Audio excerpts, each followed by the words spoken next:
പാണ്ടകൾ ദിവസവും ഏകദേശം 12 മുതൽ 14 മണിക്കൂർ വരെ മുള ഭക്ഷിക്കാറുണ്ട്. ഒരു ദിവസം 40 കിലോ വരെ മുള ഇവ കഴിക്കും. കാണാൻ വളരെ ക്യൂട്ടായാലും പാണ്ട യഥാർത്ഥത്തിൽ കരടികളുടെ കുടുംബത്തിൽപ്പെട്ട ജീവിയാണ്. കുഞ്ഞു പാണ്ടകൾ ജനിക്കുമ്പോൾ വളരെ ചെറുതായിരിക്കും, ഏകദേശം 100 ഗ്രാം മാത്രം ഭാരം. അമ്മയുടെ ശരീരവുമായി താരതമ്യം ചെയ്യുമ്പോൾ വളരെ ചെറിയവ. ഇത് ലോകത്തിലെ ഏറ്റവും ചെറിയ മാമൽ ബേബീസിലൊന്നാണ്. ജയന്റ് പാൻഡാസ് പ്രധാനമായും കാണപ്പെടുന്നത് ചൈനയിലെ ബാംബൂ ഫോറസ്റ്സിലാണ്. ക്യൂട്ടായി തോന്നിയാലും പാൻഡാസ് വളരെ ശക്തരാണ്.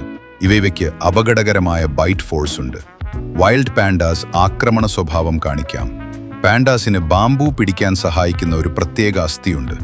ഇത് ഫേക്ക് തമ്പ് എന്നറിയപ്പെടുന്നു. പാൻഡാസിന്റെ ശരീരം മീറ്റ് ഡൈജസ്റ്റ് ചെയ്യാൻ രൂപപ്പെട്ടതാണെങ്കിലും അവ കൂടുതലായി മുളയാണ് ഭക്ഷിക്കുന്നത്. ഇത് സയന്റിസ്റ്റിനെ പോലും അത്ഭുതപ്പെടുത്തുന്ന കാര്യമാണ്.